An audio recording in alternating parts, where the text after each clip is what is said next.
Nah, sekarang kita langsung ke pembicara kedua yang juga sangat-sangat luar biasa, Bapak Paiman.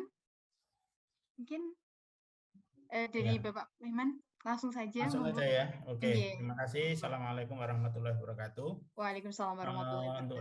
rekan-rekan semua, para mahasiswa, kemudian saya ucapkan terima kasih kepada Bu Ririn, kemudian Pak Pangadi, dan juga Pak Siswanto yang sudah terus mensupport kita dari teman-teman semuanya juga. Yang jelas memang mungkin masalah data science ini sudah saya gaungkan sejak awal-awal saya mungkin ngisi webinar ya. Mungkin dulu baru disentil-sentil dan sebagainya. Kemudian kemarin ketika Bu Ririn minta untuk pembicara, saya rekomendasikan Mas Eka karena saya satu pernah dua kali lah kelihatannya ngisi bareng lah gitu ya. Insya Allah semoga saja bisa men-insight dari teman-teman, yang jelas seperti itu. Yang jelas memang peluang sekarang ini adalah eranya kita orang matematik, orang-orang sains ini untuk banyak berperan untuk kita rebut lahan kita. Karena apa? Ketika lahan ini tidak segera kita ambil, nah, maka takutnya nanti momentum ini hilang. Jadi seperti itu. Mungkin saya share screen dulu sebentar. Sudah kelihatan ya? Halo? Kelihatan enggak? Sudah. Ya, oke. Sampun, Mbak. Terima kasih. Saya awali. Ini untuk materinya tentang data science. Jadi saya awali dengan seksi job. Mungkin tadi sudah dijelaskan banyak hal oleh Mas Eka tentang potensi-potensi atau paradigma tentang ke depan bagaimana data science itu. Semoga saja itu bisa memberikan gambaran kita akan lebih jelas lagi. Jadi memang data science ini di akhir-akhir ini itu memang menjadi sebuah pekerjaan yang begitu seksi, begitu luar biasa, begitu futuristik ya, hampir semua membicarakan data.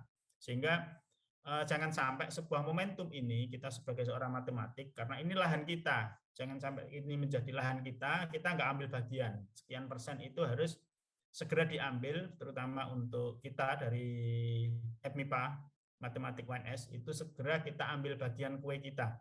Jangan terlalu lama, karena ini ketika momentum ini nanti sudah hilang, maka takutnya pasar itu sudah dikuasai oleh orang-orang lain. Jadi seperti itu. Makanya saya sangat mendorong sekali untuk kita, dari kita mahasiswa, kemudian para dosen, dan juga para alumni, ini kita bekerja sama, kita lahirkanlah sebuah kerjasama yang baik, sehingga hadirnya sebuah nanti perusahaan-perusahaan baru atau startup-startup baru yang bergerak di bidang data science, karena data science ini pasarnya itu sangat luas sekali, sementara demandnya hari ini mungkin masih kecil. Jadi seperti itu, dan ini harus segera kita ambil bagian di sana. Nah, kemudian sebelum kita menuju ke fakta tentang data science, kalau Mas Eka tadi kan itu sangat luar biasa, artinya dia langsung ke aplikasi di perusahaannya gitu ya. Di sini saya akan tarik sebentar ke belakang tentang fakta tentang data dulu ya. Jadi di mana data ini benar-benar mengalami sebuah exponential growth. Kalau dulu saya awal-awal ketika masih kuliah, itu masih di semester 98, kemudian mulai masuk itu di tahun 2000-an lah itu. 2000 berapa ya? Agak lupa. Semester 3 itu saya mengelola lab komputer di matematik ketika itu, di MIPA. Itu data itu memang masih sangat-sangat kecil sekali. Jadi data itu kita pakai disket, itu masih mampu dan sebagainya.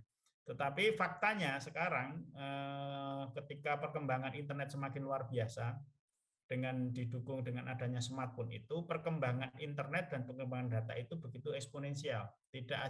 Sudah tidak mengalami sebuah fungsi linear, tapi ledakannya begitu luar biasa. Sehingga fakta-fakta yang pertama kita lihat itu adalah hampir 371 juta itu adalah pengguna ponsel. Jadi pengguna ponsel itu sudah melebihi dari penduduk Indonesia.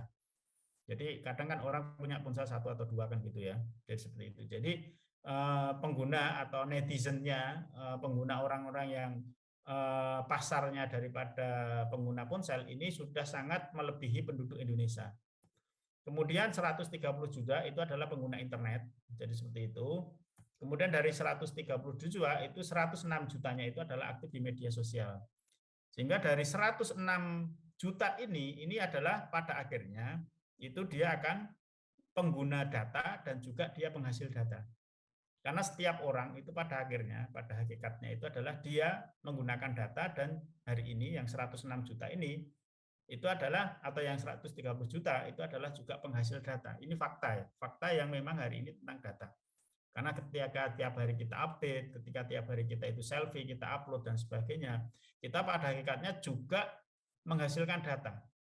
Jadi seperti itu. Dan perkembangan data itu begitu memang luar biasa dahsyatnya. Jadi seperti itu. Nah, sehingga ketika dengan fenomena seperti itu, dengan didukung ada smartphone, kemudian koneksi internet yang luar biasa, akhirnya yang terjadi itu adalah flood data. Kita itu hari ini terjadi yang namanya banjir data.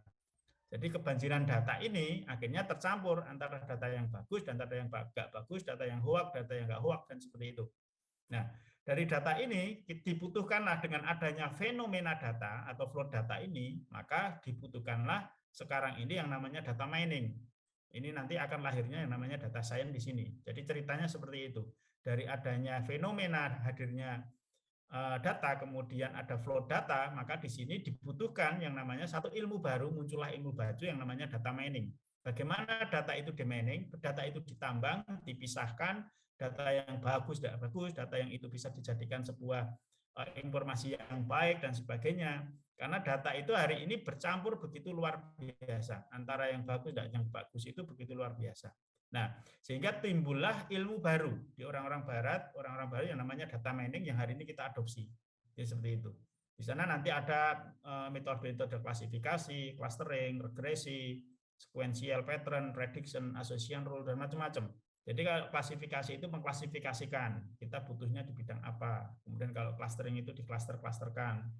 Kemudian kalau regresi itu adalah pendekatan fungsinya dan sebagainya. Di situ dari ilmu disinilah akhirnya ilmu matematik itu begitu sangat berguna ketika di logika-logika matematik itu ketika di data mining ini adalah sebenarnya wilayah kita, lahan Anda semuanya. Sehingga saya sangat mendorong sekali Anda seorang sarjana matematik, tolong di hari tahun-tahun ini Anda benar-benar serius dan konsen sekali tentang masalah data ini. Karena ini adalah momentum Anda, ini panggung Anda. Jangan sampai panggung ini nanti turun sudah berganti tren yang lain. Dan Anda belum pernah merasakan Anda naik sedikit pun atau mencicipi daripada hidangan tren ini yang namanya data mining ini. Jadi seperti itu. Jadi dari kesulitan data karena adanya flood data yang sangat luar biasa tadi, dibutuhkan metode-metode baru untuk mengakses. Karena metode-metode lama itu sudah nggak mampu. Metode-metode lama itu sudah membuat lemot. Jadi seperti itu. Ketika mengakses sebuah big data atau flood data ini, itu metode-metode konvensional itu sudah nggak begitu akurat atau sudah begitu tidak efisien bagi sebuah perusahaan. Karena untuk meload sebuah database ketika masih pakai konvensional itu sangat lama sekali. Sehingga dibutuhkan pendekatan-pendekatan baru yang namanya data mining ini. Nah, ketika di dalam data mining ini itu yang bisa memberikan solusi sebenarnya adalah algoritma matematik. Nah, dari algoritma matematik ini kemudian diterjemahkan ke dalam seorang programming itu akhirnya banyak tool-tool tentang data mining, entah rapid miner, macam-macam ya. Jadi seperti itu. Nah, kemudian dari data mining inilah akhirnya timbullah ilmu baru. Makanya ada namanya data science di sini. Jadi ceritanya kayak gitu. Ini saya ceritakan dulu biar kita paham posisi kita. Jadi biar kita paham dulu posisi kita itu di mana. Karena saya beberapa kali cerita, saya beberapa kali ngobrol tentang orang matematik yang ada di kita di MIPA itu, data science itu dianggap kita nggak tahu dulu itu apa gitu ya, seolah-olah makhluk apa gitu ya, dan sebagainya. Di sini kita tahu ceritanya dulu, kenapa data science itu hadir. Itu karena memang sebuah fenomena yang hari ini terjadi. Sehingga dengan fenomena ini akhirnya kita bisa melihat, memfiturkan apa yang terjadi yang akan datang. Bahwasanya ini memang lahan kita. Saya hanya ingin meyakinkan Anda semuanya, seorang mahasiswa matematik, bahwasanya saatnya Anda itu tunjukkan diri Anda itu luar biasa. Karena hari ini itu adalah memang ini pertarungan kita. Jadi tolong jangan hanya sekedar istilahnya kita tiap hari bermain dengan data, tapi kita tidak pernah mengambil bagian daripada data tadi. Jadi seperti itu. Jadi inilah hadirnya kenapa akhirnya muncul ilmu data science, kalau seperti itu ya. Nah, kemudian Yang kedua itu adalah data science itu apa? Kalau saya secara bahasa saya yang paling gampang itu sebenarnya adalah proses mengangkakan kasus bisnis. Itu aja sebenarnya data science. Kan tadi mungkin ada definisinya, data science itu adalah per irisan antara data, antara matematik atau statistik, kemudian domain bisnis, kemudian dan ilmu komputer ya. Itu mungkin secara bahasa ilmiahnya yang sering banget kita dengar. Tetapi terkadang saya menjelaskan itu agak susah diterima oleh khalayak, terutama orang-orang matematik. Itu seperti apa biar menarik. Itu saya katakan aja, yang namanya data science itu sebenarnya kita adalah mengangkakan sebuah kasus bisnis. Itu aja. Jadi kasus-kasus bisnis yang ada itu ketika kita mampu terjemahkan menjadi sebuah angka, maka disitulah akhirnya peran kita akan begitu luar biasa. Sehingga nanti kemampuan kita itu harus bisa melihat bahasanya kasus bisnis itu bagaimana diangkakan. Misalkan dia itu laki-laki dan perempuan, berarti harus dinotasikan menjadi 1 dan 2. Ataupun ketika dia itu di dalam satu grade berarti dikasih, misalkan dia itu nilai, berarti dikasih A, B, C itu ada nilainya atau ada klasteringnya macam-macam. Nah, itu adalah proses-proses, intinya itu hanya sebuah kasus bisnis itu diangkakan. Kenapa harus diangkakan? Karena matematik atau algoritma itu akan jalan ketika memang dia itu berbentuk angka. Nggak mungkin kita memproses sebuah algoritma atau sebuah metode itu ketika dia bentuknya masih acak. Karena matematik itu kan identik dengan angka. Jadi seperti itu. Sehingga yang perlu kita pahami dulu, Anda itu sudah separuh sebenarnya, kalau saya katakan. Separuh ilmu itu sudah Anda kuasai. Karena Anda itu sudah memang bidangnya itu di angka. Tinggal kita itu bisa nggak, kita itu menerjemahkan kasus bisnis itu menjadi sebuah angka. Karena kalau sudah menjadi angka, itu adalah semuanya bagi Anda pasti mudah. Jadi seperti itu. Sehingga yang penting kita ketika masuk di dalam domain atau di dalam nantinya masuk ke dalam dunia data science, itu kita nggak alergi terhadap angka. Kemudian yang kedua, kita harus bisa tidak alergi terhadap angka. Kemudian yang kedua, kita itu juga sudah mulai membiasakan dengan adanya tabel, kemudian sedikit kita belajar tentang ilmu coding lah gitu ya. Ilmu coding kita pelan-pelan untuk belajar, walaupun itu mungkin hanya contek-contek dulu, itu tidak begitu masalah. Jadi gitu. Karena apa? Separuh ilmu itu sebenarnya sudah kita kuasai dulu lah, seperti itu ya. Jadi separuh tentang angka itu sudah tahu. Kan kita tahu kan, kita nggak asing dengan regresi macam-macam, itu kan sudah nggak asing ya, tentang titik Euklidian macam-macam itu kan nggak asing lah. Itu kita ketika itu nanti kita bawa atau ke dalam sebuah kasus bisnis, nanti Anda logikanya Anda itu akan lebih cepat dibandingkan lulusan-lulusan yang lain. Saya yakin seperti itu. Tinggal kemauan kita. Untuk mau nggak kita sedikit membuka kacamata kita, bahwasanya Anda itu mampu, Anda bisa. Jadi seperti itu. Nah, kemudian yang kedua, ketika kita bicara tentang tadi kan data science itu kan irisan daripada 3 ilmu ya, yaitu 3 ilmu, yaitu business knowledge gitu ya. Ya, jadi kalau bisnis itu intinya itu yang bisnis itu intinya itu rata-rata 2, yaitu tentang efisiensi dan profit, itu aja lah. Jadi selama nanti itu bisnis itu kita harus disederhanakan dulu. Pasti semua kasus itu intinya itu bagaimana mengefisienkan, karena kalau efisien berarti pengeluaran daripada perusahaan itu semakin kecil, atau memprediksi bagaimana rekayasa data tadi itu adalah menimbulkan sebuah profit. Intinya 2 itu dulu. Kalau itu Anda pegang dulu, nanti tinggal kita cari turunannya untuk menerjemahkan menjadi bentuk angka. Jadi seperti itu. Entah itu sebuah organisasi bisnis atau sebuah organisasi misalkan pendidikan dan sebagainya, gitu kan sama nanti. Nanti kuncinya itu hanya di 2 kata ini, efisiensi dan profit itu.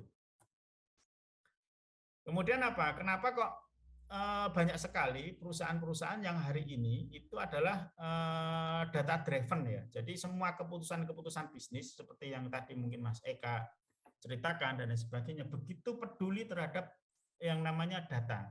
Karena apa? Biar mereka itu mengambil sebuah keputusan, mereka itu mengambil sebuah tindakan, membuat sebuah program itu adalah based on data.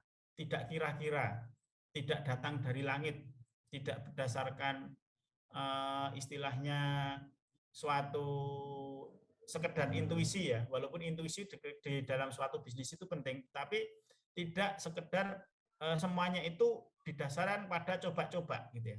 Tapi ada dasarnya, sehingga ketika punya dasar tadi berdasarkan data driven, bahwasanya semua keputusan itu adalah ada datanya, maka di situ akan menjadikan tolak ukur parameter. Ketika sebuah program dijalankan, ketika gagal atau enggak, itu ada parameter awal dulu, data driven, baru diperbaiki. Jadi seperti itu. Nah, dari berawal dari itu, maka perbaikannya seperti apa, efisiensinya seperti apa, itu adalah harus dari based on data tadi. Sehingga mengapa sekarang ini kalau di luar negeri itu kebutuhan akan data itu begitu luar biasa. Kebutuhan akan data itu begitu luar biasa, dan juga kebutuhan akan para saintis data science itu juga nantinya akan begitu luar biasa. Kalau di luar negeri mungkin data science ini sudah dewasa ya. Hampir semua orang itu sudah tahu perusahaan saya, organisasi saya, ataupun entitas saya itu sangat membutuhkan data. Sehingga mereka akan sadar akan data. Nah, di Indonesia ini untuk kesadaran ke sana ini baru terbentuk pasarnya. Baru mau terbentuk. Sudah mulai terbentuk, cuma masih belum begitu matur seperti yang di luar negeri. Jadi seperti itu. Kebutuhan mereka akan data, nanti ke depan mungkin 5 tahun lagi itu akan begitu luar biasa. Jadi seperti itu. Kemudian yang kedua, data-data ini kenapa penting? Karena apa? Data ini masa lalu itu fungsinya itu adalah untuk evaluasi, kemudian data sekarang untuk otomatisasi, kemudian data ke depan itu adalah untuk prediksi. Jadi sebuah perusahaan itu pasti butuh di 3 hal ini, 3 domain ini. Butuh evaluasi, berarti dia membutuhkan data-data yang sudah terjadi untuk evaluasi, efisiensinya seperti apa, macam-macam seperti itu. Data-data yang sekarang ini adalah untuk otomatisasi. Misalkan klien saya hari ini yang merayakan ulang tahun mana, akhirnya dikasih ucapan selamat atau dikasih hadiah atau apapun kan seperti itu. Nah, itu kan dipakai untuk biar reminder macam-macam gitu ya. Ataupun kalau di dalam bisnis-bisnis yang lain, kalau kayak misalkan untuk di kartu kredit itu mendeteksi ini fraud atau enggak, orang ini itu kartu kreditnya itu penggunaannya ini normal apa enggak dan sebagainya. Nah, itu untuk monetisasi. Atau ketika di masa datang itu adalah untuk memprediksi dan juga untuk target. Misalkan di tahun-tahun ini pergerakan pasar kita, kenaikan perusahaan saya itu bisnisnya seperti ABC gitu ya. Sehingga dia kan bisa memprediksi tahun depan harusnya kita bisa di level sekian. Jadi seperti itu. Jadi inilah kenapa bisnis itu hari ini kebutuhan akan data itu begitu luar biasa.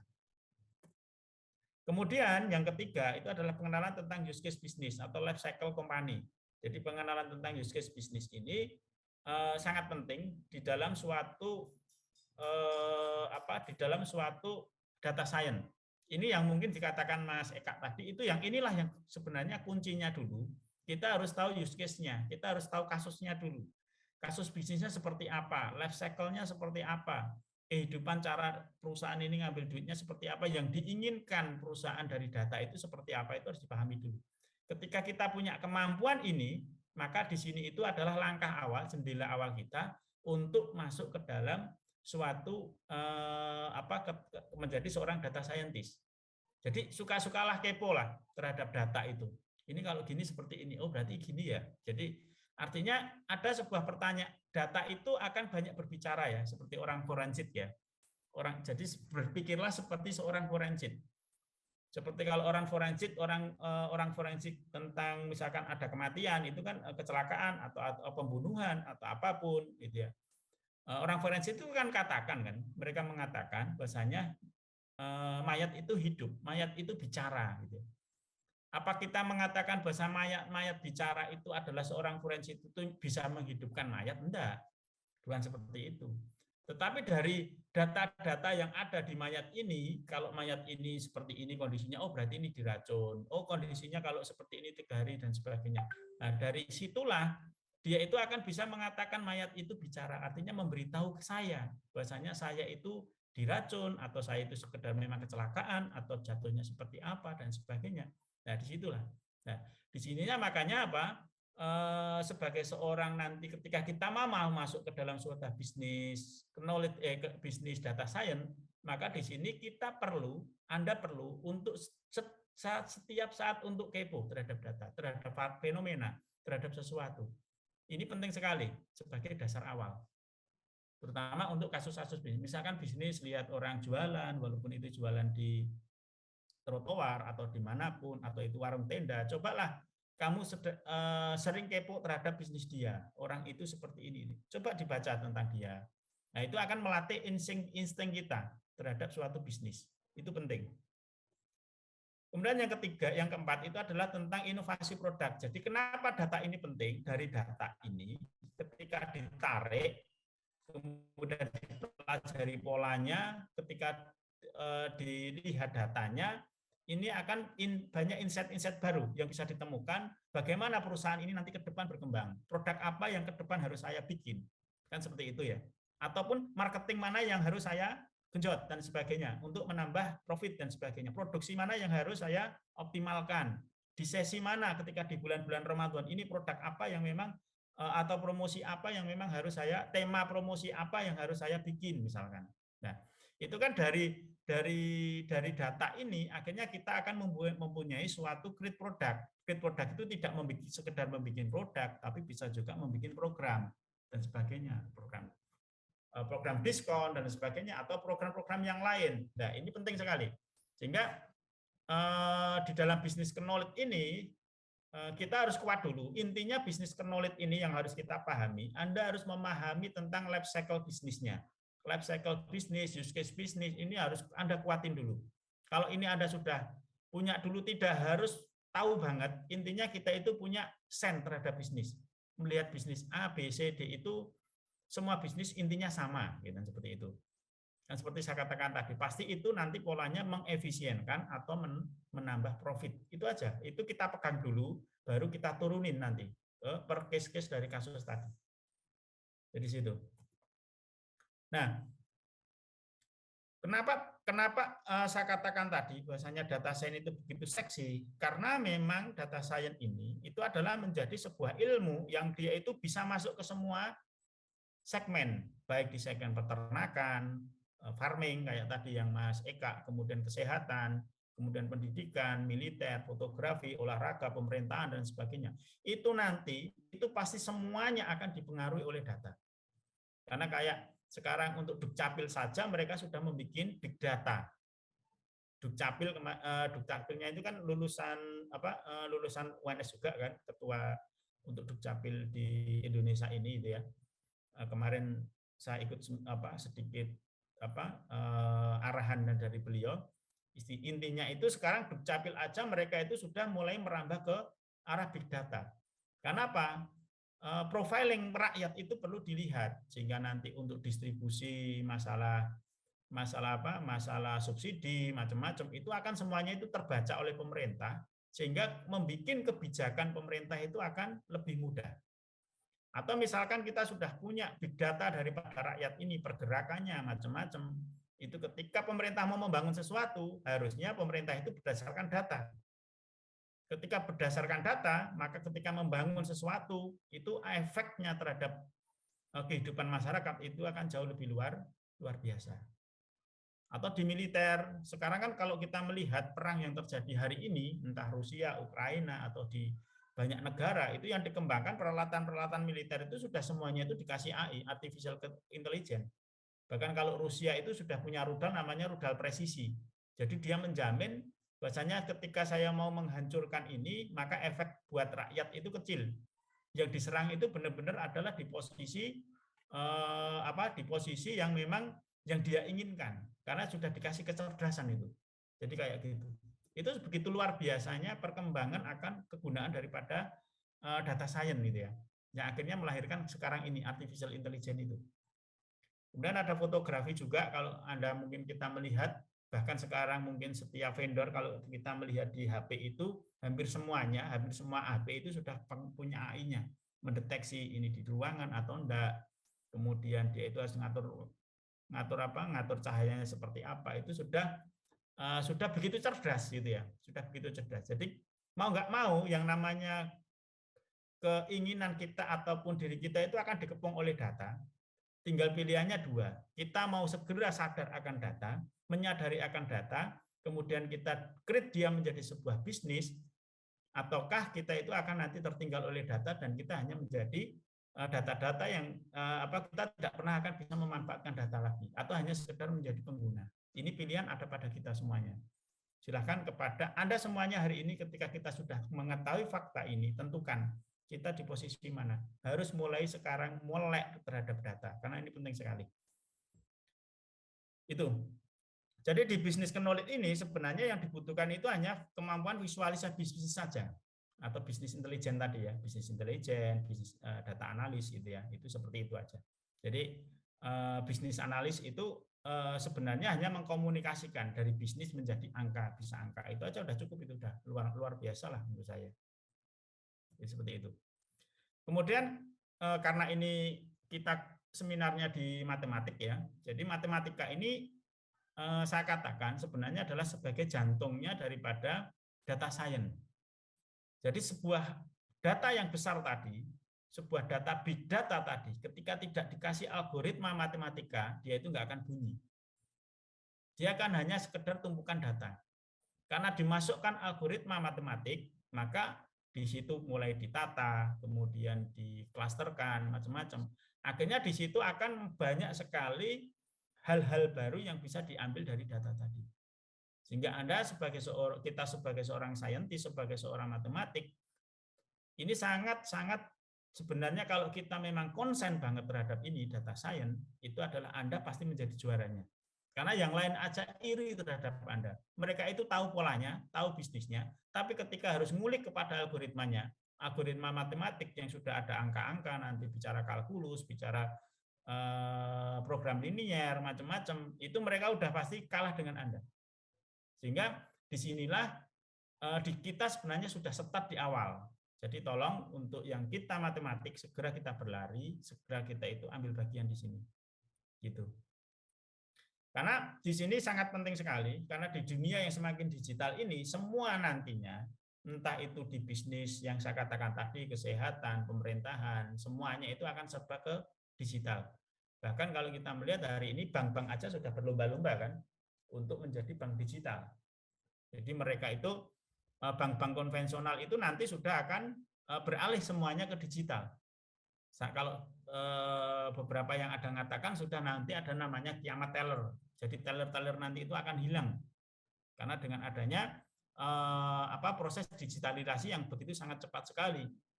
Kemarin kan kita belum begitu ngeh terhadap digitalisasi. Kemudian ketika mulai ada pandemi ini adalah menjadi katalisator untuk mempercepat ini proses digitalisasi terhadap semua segmen yang ada di kehidupan masyarakat ini. Dulunya orang masih enjoy saja, masih belum sadar. Tapi ketika kemarin kita dipaksa untuk pandemi itu, sebenarnya itu adalah sebuah katalisator mempercepat proses untuk proses kita digitalisasi. Nah, hari ini memang negara pun sudah mulai sangat-sangat intens ke sana. Ketika negara sudah mulai intens, maka semua nanti yang terlibat di dalam bisnis itu pasti akan mengikuti. Nanti dimulai UMKM kecil, macam-macam, itu pasti nanti akan terjadi yang namanya proses digitalisasi. Ketika proses digitalisasi nanti, mereka itu membutuhkan Anda, algoritma-algoritma Anda, kemampuan-kemampuan analitik Anda, di situ untuk memberikan solusi terhadap mereka. Orang matematik itu ketika sudah masuk di satu bidang, biasanya dia akan begitu luar biasa. Sehingga tolong untuk kita hari ini yang ada di ruangan ini, di Zoom ini, tolong Anda konsen benar ini ya. Karena ini adalah wilayah kita gitu ya.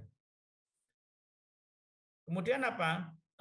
Kenapa matematik ini penting? Karena semua penentuan algoritma-algoritma itu yang ada di dalam machine learning, di dalam data science itu adalah semuanya itu basisnya, itu adalah semuanya adalah daripada perhitungan-perhitungan algoritma matematik. Jadi seperti itu, sehingga menjamin kebenarannya atau menjamin tingkat kebenarannya, walaupun menjamin 100% kadang kan nggak bisa ya. Jadi untuk prediksinya dan sebagainya itu semuanya itu sudah ada perhitungan secara ilmu matematiknya, sehingga mereka itu percaya bahwasanya kalau pakai ilmu matematik itu akan jauh lebih efisien dan sebagainya. Jadi di sini jantung kita, jantung ilmu kita ini begitu luar biasa di data science ini. Kalau kemarin kan mungkin saya hanya sentil-sentil saja ya, data science ini bagus, gini. Nah, harusnya sekarang kita sudah mulai kampanyekan ini. Bahkan mungkin kalau bisa ya dosen-dosen dan sebagainya kita sudah mulai peduli terhadap data science.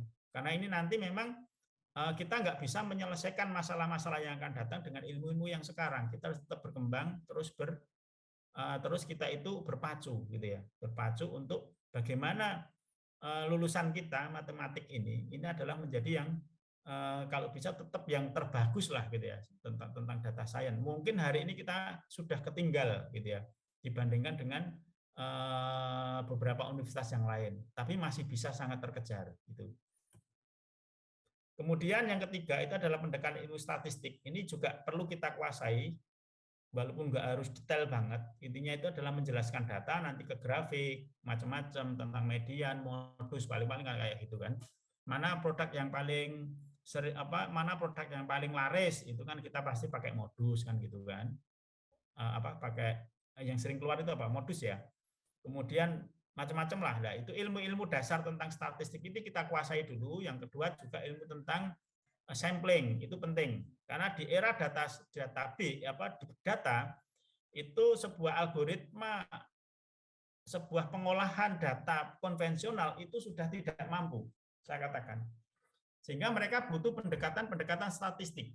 Kita bayangkan orang harus mengolah sekian tera data untuk mendapatkan kecepatan yang cepat, untuk mendapatkan suatu nilai itu kan susah. Akhirnya dibutuhkan sampling. Data itu nggak harus diambil semua, disamplingkan aja. Jadi seperti itu. Itu jadi penting kan, akhirnya matematik itu jadi asik.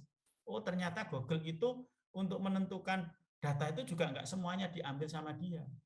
Dia ada metode baru, ada cara-cara baru. Oh pakai sampling dan sebagainya, itu dipakai semua metode-metode itu. Dan itu sebenarnya kan ranah kita, orang matematik yang bisa ke sana. Cuma kita nggak sadar saja. Itu. Jadi pendekatan-pendekatan ini adalah untuk mempercepat proses. Ketika dia harus diambil semua kan begitu susah, sehingga ilmu net bias kemudian macam-macam itu kan menjadi begitu berguna hari ini karena sampling datanya itu begitu besar sekali. Nah, kemudian kemampuan dasar apa sih yang harusnya kita miliki ketika berbekal untuk data science gitu ya? Itu yang harus kita pelajari ya nanti paling di sekitaran linear aljabar linear ketika itu berbicara tentang optimalisasi, tentang optimalisasi produksi macam-macam di situ kan ada riset operasi lah mungkin ya juga mathematical optimization gitu ya atau mungkin kalkulus, analitik numerik sedikit-sedikit yang penting kita tahu konsepnya. Ketika kita tahu konsepnya nanti memahami data itu mudah. Oh dulu saya belajar matematik itu ternyata secara data seperti ini. Apalagi nanti kalau kita itu sedikit bicara di coding, Anda akan paham. Oh, penerapannya di linear programming ketika saya terapkan di Python untuk sebuah dataset itu seperti ini. Cuma 1-2 coding aja, itu sudah cukup. Jadi seperti itu. Jadi ini sudah kita kuasai, ini adalah milik kita, ilmu ini. Tinggal kita meningkatkan kita naikkan level kita ke dua irisan yang lain itu. Kemudian komputer, kenapa komputer itu dibutuhkan di dalam data science? Itu adalah karena komputer itu mempercepat prosesnya. Kalau algoritmanya tetap dari kita, dari seorang matematik, tetapi untuk memproses data yang cepat itu kan nggak mungkin kan? Kita di era big data nanti ketika data sudah banyak sangat kita prosesnya pakai Excel kan sudah nggak mungkin. Walaupun untuk latihan nggak apa-apa, Anda latihan dulu latihan algoritmanya itu nanti pakai Excel dulu gitu ya, misalkan dari dosen-dosen dulu untuk menjelaskan kita secara ilmu akademiknya. Tetapi nanti ketika diterapkan di suatu bisnis atau suatu perusahaan sudah nggak mungkin pakai itu. Kalau toh ada beberapa hari ini masih banyak juga perusahaan-perusahaan yang mengasih data ke kita bentuknya adalah data Excel atau data CSV gitu ya, yang nanti kita olah lagi gitu ya. Jadi seperti itu. Jadi komputer ini menjadi berguna di dalam data science ini sebenarnya adalah tool pembantu yang akan menerjemahkan algoritma tadi itu bisa diterapkan lebih cepat. Jadi jantungnya sebenarnya tetap matematik. Kenapa? Ketika dihadapkan pada big data nggak mungkin kita memprosesnya dengan cara-cara konvensional, nggak mungkin pakai Excel lagi. Ya itu dibutuhkan suatu komputer, suatu program yang itu bisa sangat cepat untuk mentransfer data tadi. Jadi kayak gitu. Kemudian yang kedua, kenapa komputer itu penting? Karena di era sekarang ini data itu bentuknya macam-macam. Ada data suara, ada data lokasi, kemudian ada data gambar, ada macam-macam lah. Data itu sekarang yang tersebar dengan banyaknya model-model bisnis, itu menjadikan data itu kan macam-macam kan bentuknya. Bentuknya itu jadi banyak banget, ada film macam-macam lah. Nah, film ini kan nggak mungkin orang matematik untuk menarik, menjadikan angka, sehingga dibutuhkanlah tool yang namanya komputer tadi, programming tadi, itu adalah untuk menerjemahkan, untuk menarik, untuk mengambil model-model data tadi, kemudian diangkakan. Jadi seperti itu. Jadi komputer itu sebenarnya hanya toolnya saja, tapi jantungnya tetap matematik. Jadi gitu. Karena data itu macam-macam, ada yang terstruktur, ada yang semi struktur, bahkan ada yang tidak terstruktur. Jadi kayak gitu. Kemudian yang ketiga, kekuatan machine learning atau AI itu adalah sebenarnya selain algoritma itu hanya adalah di data dan kecepatan. Jadi seperti itu. Algoritmanya sudah oke, tapi datanya kecil, itu kurang bagus memang. Kayak tadi, kayak yang Mas Eka tadi katakan gitu ya. Ketika masih perusahaan rintisan biasanya datanya masih kecil kan. Itu sebenarnya untuk menjadi sebuah parameter data sains belum mampu. Tapi ketika dia terus nanti produksi data dari satu perusahaan tadi, itu nanti algoritmanya lama-lama akan semakin bagus. Jadi seperti itu. Algoritma apa sih yang dipakai Google macam-macam? Sama, algoritmanya ya algoritma matematik gitu ya. Google, Microsoft, macam-macam yang dipakai itu sama. Mereka itu algoritmanya ya algoritma yang kita pelajari tadi. Hanya saja mereka itu kaya data. Mereka itu kaya data. Sehingga mereka itu akan banyak bisa melakukan penelitian-penelitian optimasi. Sehingga seolah-olah mereka jauh lebih pintar dari yang kecil. Karena apa? Google itu kan datanya kaya banget. Sehingga mereka akan seolah-olah mereka lebih pintar. Padahal algoritmanya ya sama yang kita pelajari ini. Jadi marilah kita mulai peduli terhadap data, kemudian karena kita sudah punya algoritmanya. Jadi seperti itu. Kemudian yang keempat, itu adalah ketika kita bermain big data, bentuk data format atau model jenis sumber daya yang berbeda, macam-macam. Server kan sekarang banyak banget nih. Ada di server bank, itu kemudian ada di server pengiriman, ada server marketplace itu punya server sendiri, sistem operating sendiri, macam-macam kan seperti itu ya. Nah ini kan butuh dikomunikasikan kan, bagaimana datanya di yang servernya yang ada di marketplace itu dengan sistem operating yang mungkin berbeda, programmingnya berbeda, ini butuh dikomunikasikan. Nah ini kita dibutuhkan suatu tool yang namanya programming tadi, komputer tadi untuk mengkomunikasikan lembaga tadi, sehingga ketika bayar langsung terupdate, sudah terkirim, kemudian ketika sudah dikirim, terus seperti itu. Nah ini dibutuhkan. Jadi komputer itu sebenarnya hanyalah tool-nya, tetapi kekuatannya di dalam data science itu adalah Anda sebenarnya. Ini saya tandaskan benar. Jadi seperti itu. Kemudian kalau misalnya dari yang mulai gratisan sampai membayar gitu ya.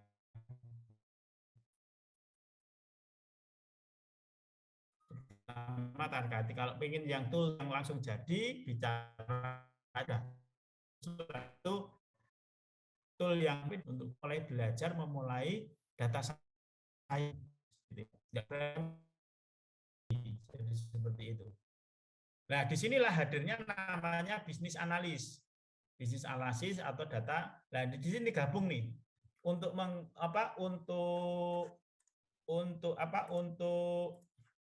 untuk menyatukan antara yang ini dengan ini, jembatannya ini harus dua kemampuan ini, bisnis analisis jadi engineering. Karena nanti bisnis analisis ini pasti diskusi nih.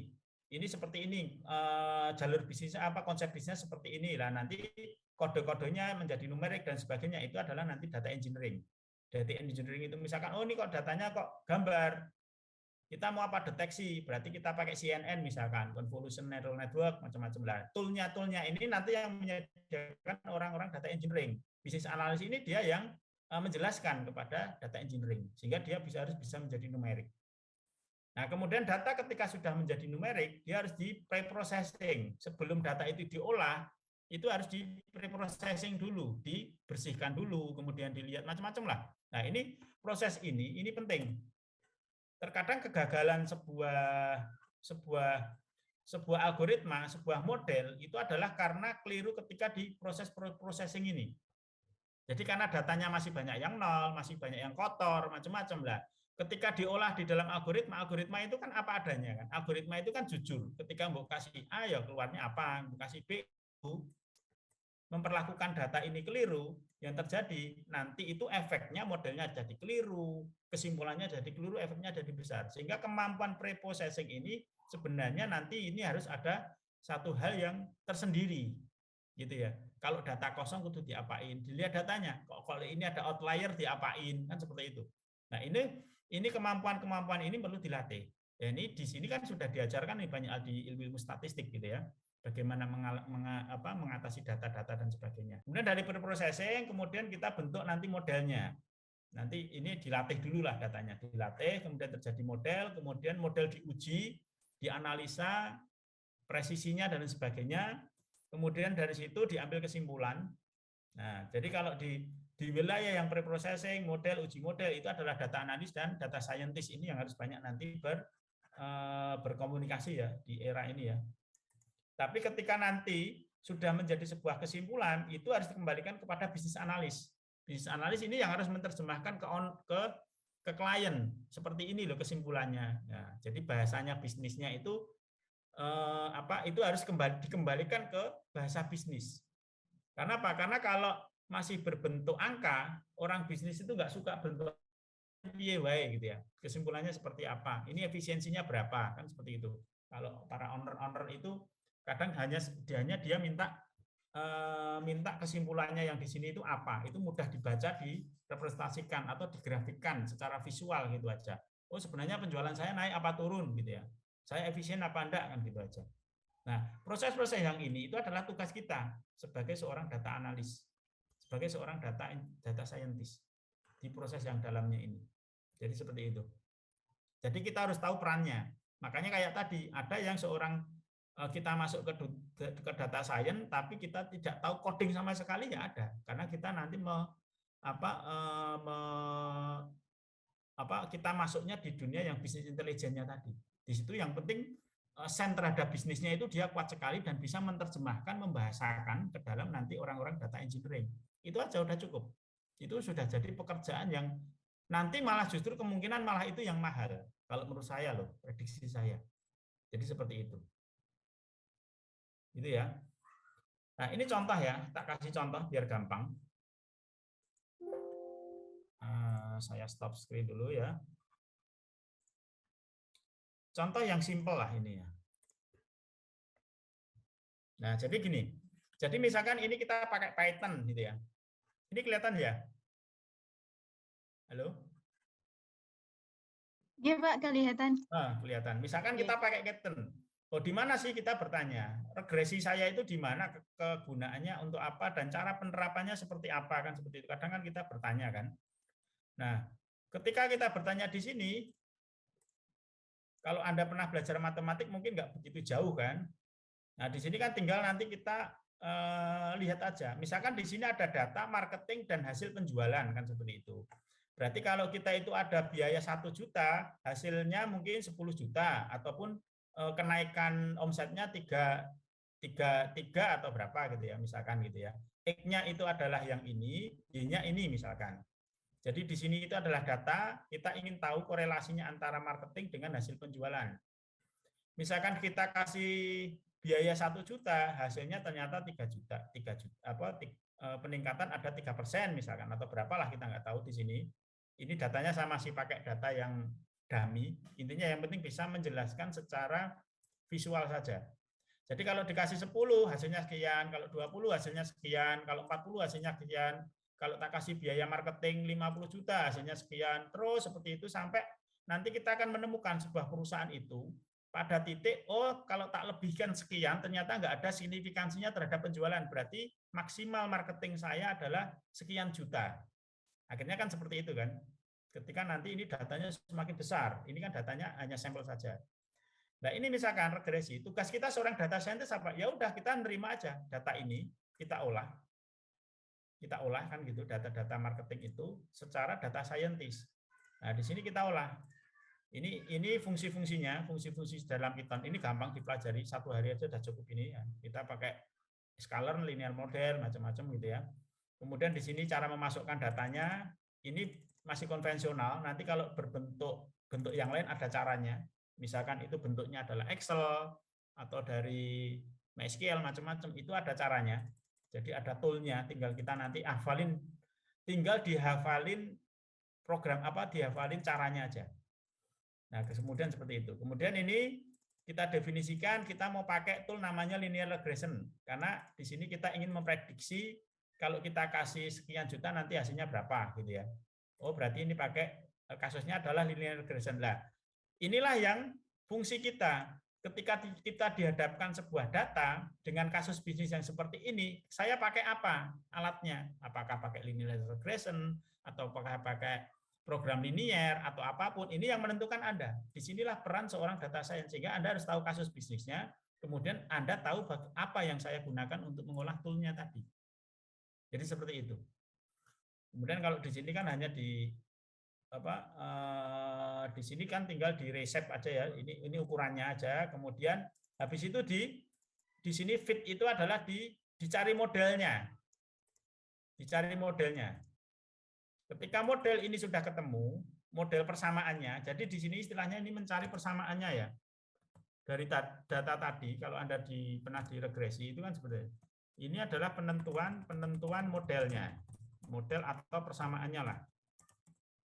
Kan ketemu A, B kan kayak gitu kan. AB-nya A berapa, variabel apa, A berapa, kemudian B-nya berapa kan gitu kan. Kemudian ketemu Y sama dengan kan kita nyari persamaannya ini, ketemu A sama B-nya itu difitkan ini.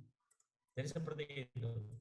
Kemudian ketika kita sudah punya pertamaannya A dan B-nya, maka kita bisa memprediksikan ketika X-nya berapa, Y-nya berapa. Nah, di sini cara coba kita prediksi. Jadi seperti itu. Dari X itu kita ketemu modelnya seperti ini dari data ini. Nah, kemudian setelah itu kita tahu koefisiennya macam-macam. Nah, di sini diprediksi. Berarti kalau tak kasih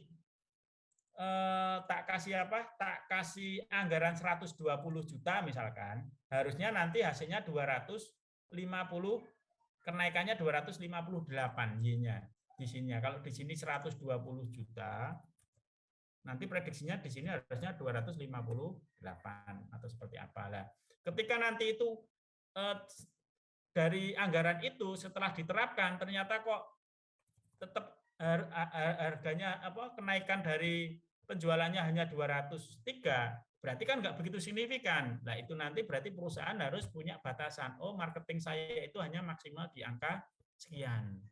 Itu kan menjadi sebuah keputusan bisnis, saya katakan seperti itu. Dari angka itu kita terjemahkan akhirnya menjadi sebuah keputusan bisnis.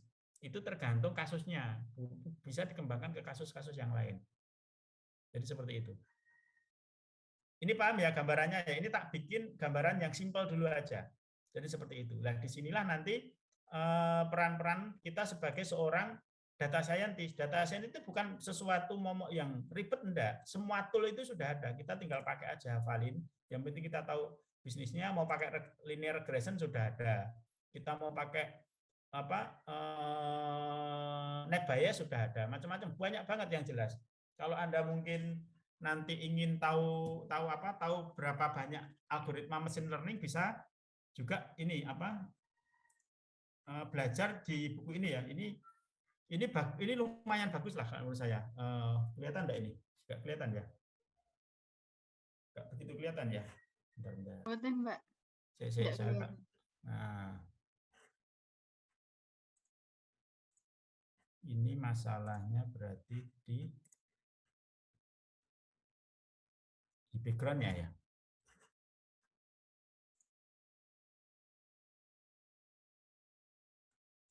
Ini ada satu buku yang tak baca itu lumayan bagus banget lah. Di sana itu membahas tentang logistic regression, tentang SVM, neural network, deep learning, K-mean, net bias, macam-macam ya, random forest, macam-macam. Di situ dibicarakan tentang konsep-konsep tentang algoritma machine learning, artinya algoritma dari data science. Sehingga kalau misalkan ini mau dikembangkan untuk para dosen ataupun mahasiswa-mahasiswa yang untuk nanti mungkin untuk mau ke mana, ke skripsi dan lain sebagainya, ini mungkin sangat cocok. Sehingga kalau bisa kan kita mulai mendorong nih, ketika memang matematik ini mau diarahkan benar-benar ke data science, kita mulai mendorong mahasiswa-mahasiswa itu minimal untuk mengenal data science.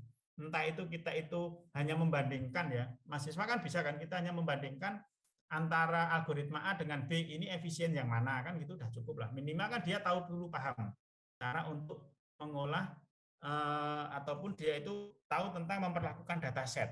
Nah, itu kan menjadi sangat minimal membantu ya untuk menjadi sebuah ekosistem kita. Jadi seperti itu. Jadi kita kembali lagi.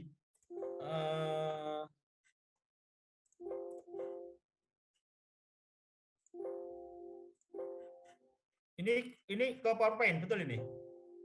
Enggak? Iya, Pak, ke PowerPoint. Oke, bentar. Sudah ke PowerPoint ya? Iya. Oke, bentar, ini kok enggak kelihatan saya. PowerPoint. Ini apa? Yang example itu, bukan? Yes, example. Oke, Iya, yang Pak. example ya. Ini tadi udah saya tunjukin sebentar.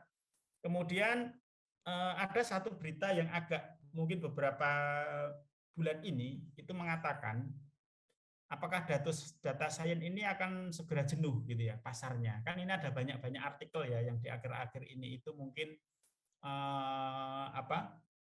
membahas bahwasanya eranya data science itu akan segera berakhir, kan seperti itu ya. Jadi itu bisa terjadi, bisa juga enggak, karena ada satu fenomena memang yang kalau kita melihat itu adalah yang pertama, fenomena yang terjadi itu data science itu memang akan menemukan bentuknya kalau menurut saya, karena hari ini kan banyak sekali bootcamp yang menjamur kan tentang data science itu, pelatihan data science yang bahkan bayar pun murah-murah, ada yang hanya 200, ada yang murah lah gitu ya, seperti itu ya.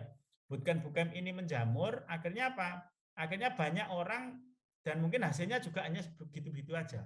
Akhirnya banyak kebutuhan itu akan orang itu akan banyak demand terpenuhi. Jadi seperti itu. Sehingga artikel itu mengatakan bahasanya dengan banyaknya bootcamp data science ini menjamur, maka data science ini akan segera hilang, kan seperti itu ya. Kemudian dia juga mengatakan data warehouse itu juga semakin canggih. Jadi sistem-sistem server sekarang itu di data warehouse itu memang juga semakin canggih, saya katakan. Jadi mereka itu untuk merubah data itu sudah secara programnya itu begitu luar biasa. Data luar itu bisa di-grab, diambil, itu langsung gitu ya. Langsung nanti terjadi sebuah digitalisasi. Sehingga data engineering ini sudah dirancang, dia harus bisa menghilangkan seorang data analis. Jadi seperti itu. Jadi seperti itu.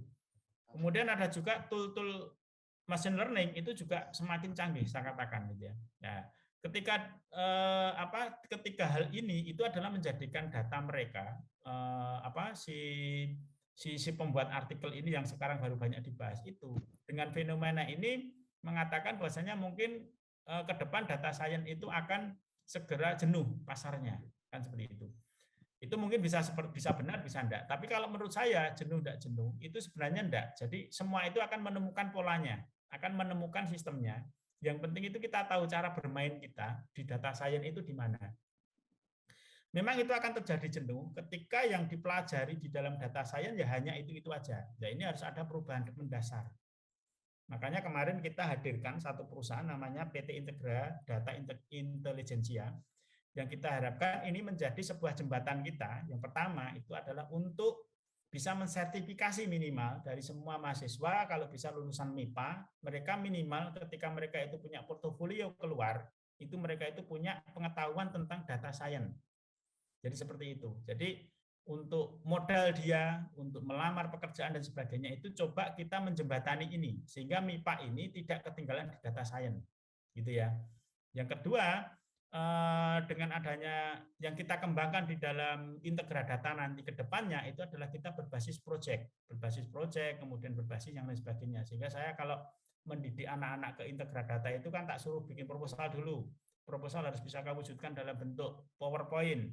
Dan itu harus kadang itu proposal kita tolak karena nggak terbaca dan sebagainya. Biar insight datanya, insight bisnisnya, pengetahuan bisnisnya itu akan jauh lebih kuat dulu. Karena nanti ketika semakin banyak orang-orang yang bisa data science, nanti yang dipentingkan itu pada akhirnya adalah orang-orang yang bisa memperlakukan data dan melihat insight-insight bisnisnya. Bukan sekedar orang yang bisa menjalankan tool datanya. Menjalankan, oh ini pakai, ini tinggal diklik-klik-klik itu enggak. Kalau itu mungkin nanti akan tergerus memang. Tapi ke depan, tapi orang yang bisa menemukan sebuah insight-insight baru ini tetap akan selalu dibutuhkan dan ini akan semakin mahal nantinya. Ya ini yang ingin kita bangun di Integra-Data.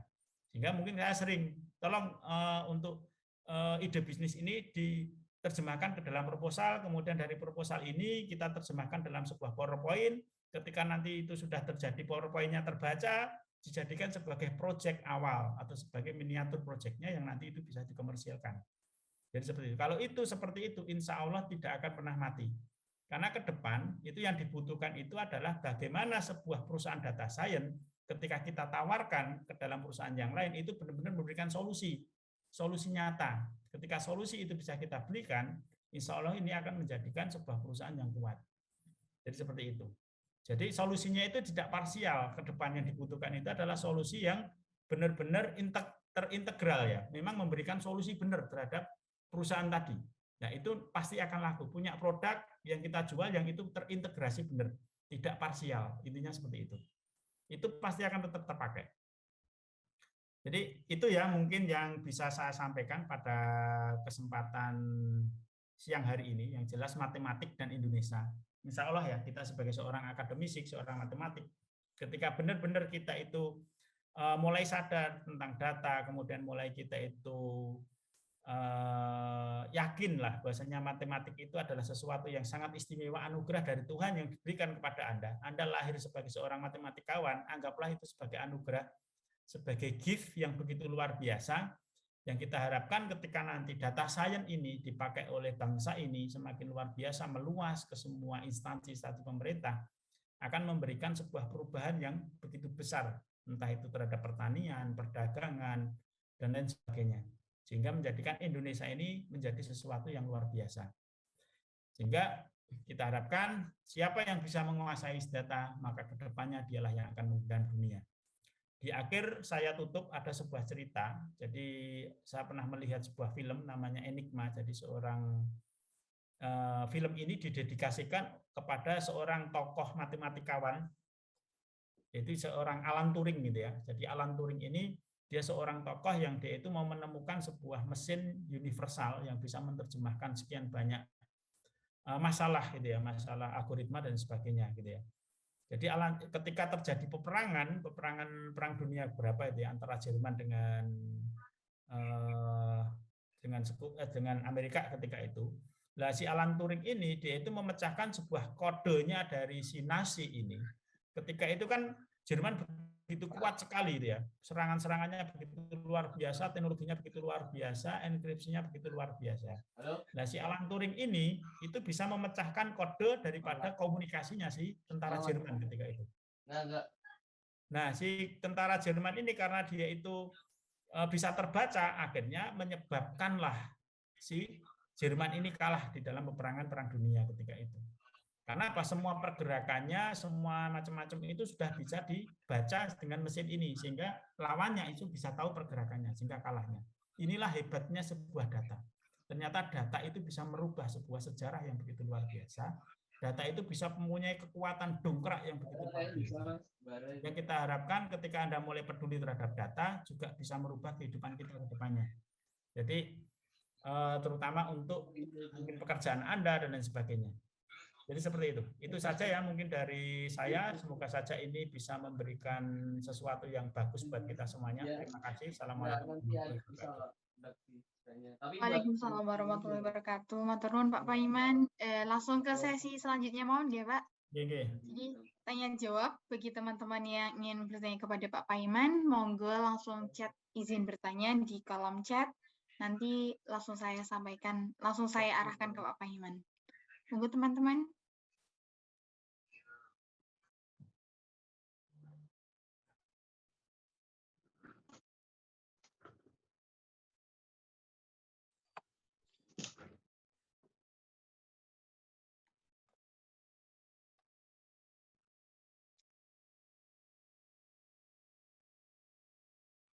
Monggo. Kalau tidak ada dianggap paham. Monggo teman-teman. Minimal ada gambaran enggak dari teman-teman gitu aja lah. Tidak harus paham semua. Nah, saya sih gitu. Yang penting arahnya gitu.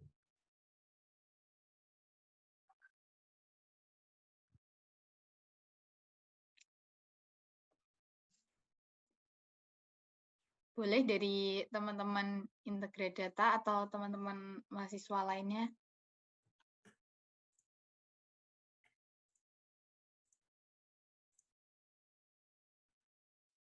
Kemarin belum pernah ada pelajaran data science soalnya ya mungkin ya. Mungkin gap-nya terlalu apa ya?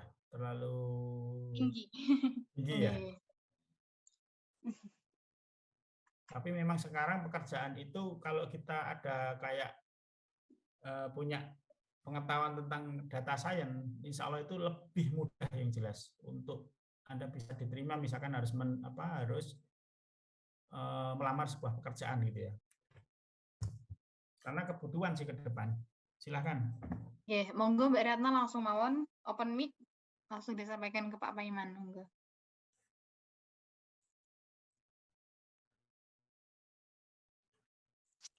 Assalamualaikum warahmatullahi wabarakatuh. Selamat siang Pak Paiman. Izin bertanya, kan tadi kalau misalnya era data science ini benar mungkin akan mendekati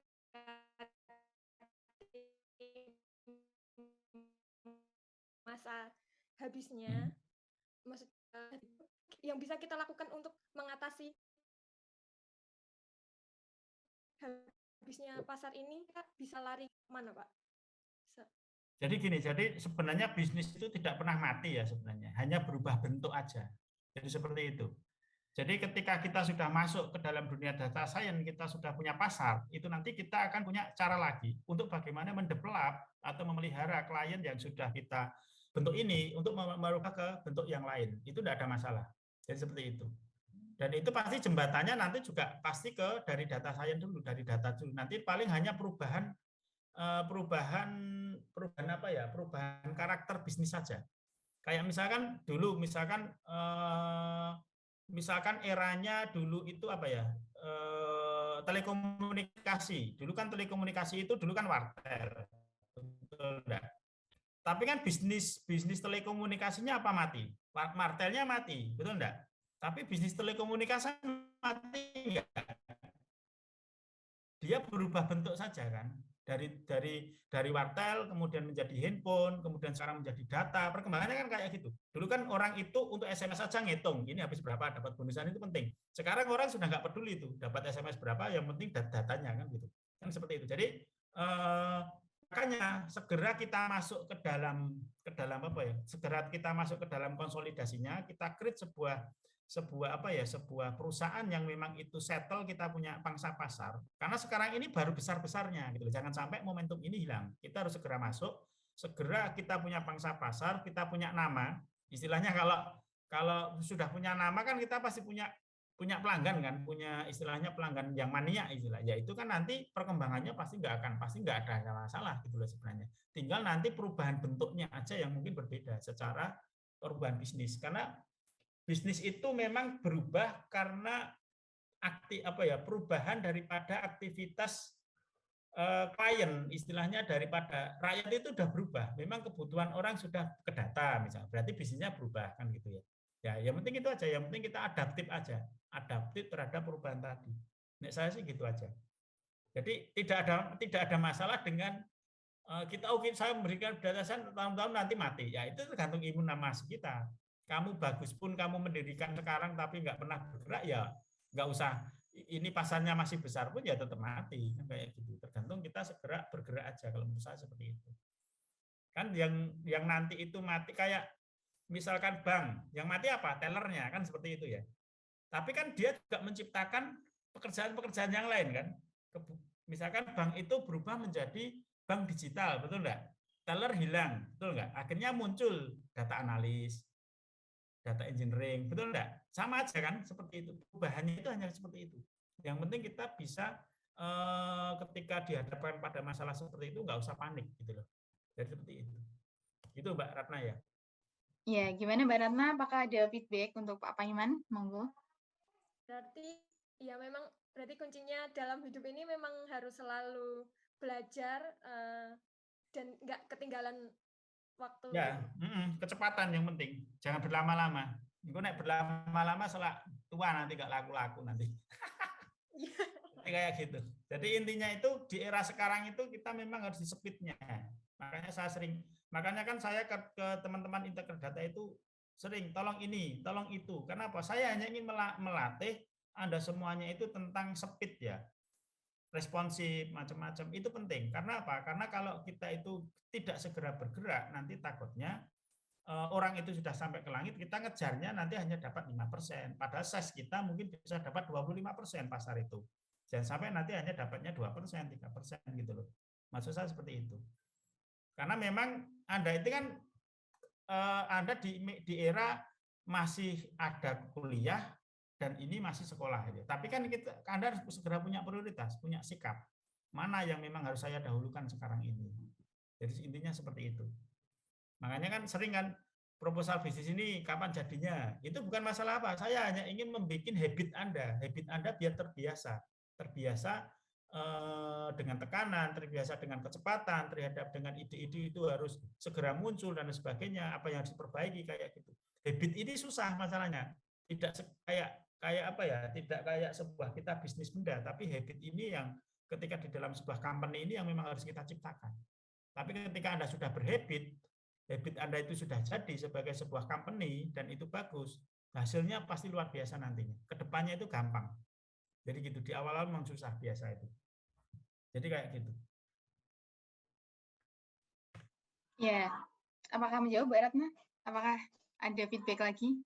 Apa masih bingung? Apa ragu-ragu jadi nih? Ya, Pak. Matur nuwun. Iya, matur nuwun Pak Paiman.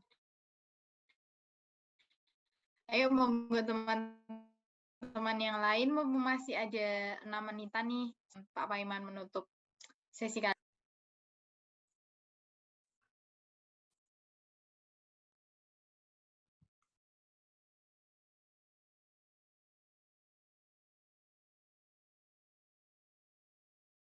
Sudah lelah kelihatannya.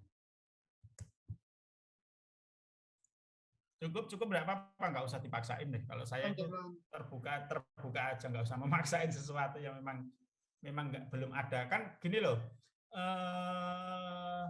saya itu bukan tipe orang, saya itu tipenya itu ngasih tahu orang peduli nggak peduli bagi saya nggak begitu penting gitu ya. Artinya yang penting dia itu dengar dulu. Nanti ketika saya ngomong ke berapa, ke 5, ke 6, kadang dia baru sadar, oh iya ya, gitu loh. Kadang seperti itu. Jadi mungkin hari ini teman-teman itu hanya sekedar tahu, sekedar mendengar saja, kemudian masih bingung, ya nggak apa-apa. Tapi nanti suatu saat pasti teman-teman yang di sini itu ingat, oh dulu itu saya pernah itu, gitu. Itu udah pasti itu.